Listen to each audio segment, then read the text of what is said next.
20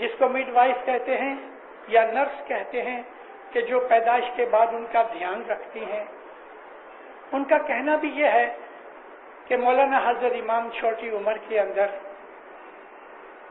اتنا مسکرایا کرتے تھے کہ اگر کوئی اداس آدمی ان کا چہرہ دیکھ لیتا تھا تو وہ خود مسکرانے لگ جاتا تھا۔ کو دودھ لا دیا جائے چھوٹی عمر میں، بچپن میں، انہوں نے کبھی اس بات کے لیے یعنی کوئی اشارہ نہیں کیا کہ مجھے بھوک لگی ہے۔ بعض بچے روتے ہیں بھوک کی وجہ سے، مولانا حضرت امام کبھی روتے نہیں تھے۔ جب امام تھوڑے اور بڑے ہوئے، ان کو اسکول وغیرہ بھیجا گیا تو وہ پڑھنے کے اندر بھی بہت ہی اعلیٰ درجے کے تھے اور اپنے استاد کو وہ چیزیں پہلے سے بول دیتے تھے کہ جو استاد خود ان کو سکھانا چاہتا تھا۔ جب مولانا حضرت امام تقریباً 3 برس کے ہوئے، 4 برس کے تقریباً، تو 1940 کے اندر اس وقت لڑائی کا زمانہ ہوا تھا۔ مولانا امام سلطان محمد شاہ نے ان 2 بھائیوں کو نیروبی بھیج دیا۔ افریقہ میں حضور لگ بھگ 3.5-4 سال رہے، لڑائی ختم ہوئی تب تک یہاں ہی تھے، اور یہاں ہمارے ایک مشنری قادر علی بی پٹیل تھے، ان کو امام سلطان محمد شاہ نے مقرر کیا کہ تم شہزادوں کو نماز اور کلمہ اور ایسی چیزیں سکھاؤ، تو وہ سکھاتے تھے۔ مشنری قادر علی نے ایک کتاب لکھی مولانا حضرت امام کے بچپن کے اوپر۔ اس وقت امام ایک دن بیٹھے ہیں تو کہتے ہیں قادر علی، تمہیں معلوم ہے کہ یہ دنیا کس نے بنائی؟ اس کے بنانے کی وجہ کیا تھی؟ ان کی کتاب میں لکھا ہے۔ تو وہ چپ رہا گیا۔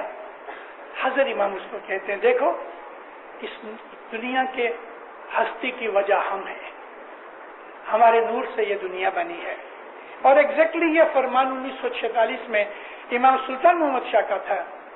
مولا فرماتے ہیں مڈغاسکر کا فرمان ہے کہ ہے جماعت، تم کو خبر ہے کہ یہ دنیا کیوں بنی؟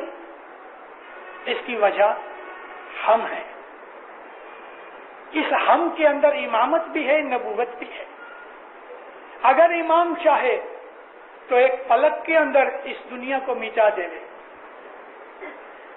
امامت اور نبوت کا جو نور ہے یہ اس دنیا کی پیدائش کی وجہ ہے۔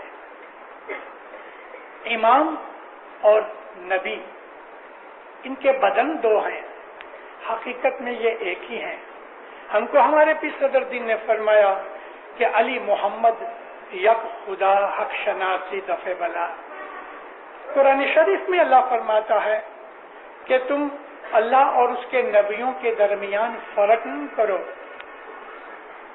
یہ فرق کون سا قسم کا فرق؟ تو ہے اللہ کا کوئی بدن نہیں اور نبیوں کے بدن ہیں، مگر یہاں خدا کا کہنا ہدایت اور نور کی طرف اشارہ ہے کہ نبیوں اور خدا کے درمیان کوئی فرق نہیں۔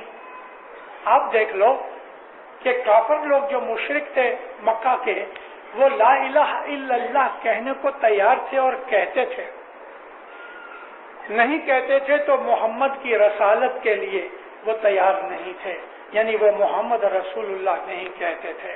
میں نے اپنی ایک واعظ میں ادھر ذکر کیا ہے، محمد رسول اللہ کے ساتھ ان کو عداوت تھی، اللہ کے ساتھ نہیں تھی۔ یہ چیز ظاہر کرتی ہے کہ اسلام کو قبول کرنے کے لیے محمد کی رسالت کو قبول کرنا ہی پڑتا ہے۔ مطلب کہ ہماری عبادت مکمل نہیں اگر ہم اس کی نبوت کو نہیں مانتے تو۔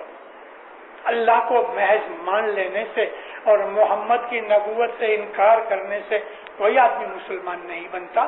مسلمان بننے کے لیے لازم ہے کہ وہ اللہ کو بھی مانے اور محمد کو بھی مانے، یعنی محمد اور اللہ کو دونوں کو ساتھ رکھے، تب ہی وہ مسلمان ہے، وگرنہ نہیں۔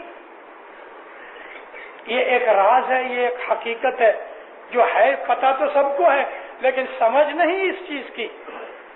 اس کے لیے اللہ نے فرمایا کہ تم تابعداری کرو اللہ کی، تابعداری کرو رسول کی، اور تابعداری کرو تمہارے اندر جو حاکم امر ہے، اب ان کو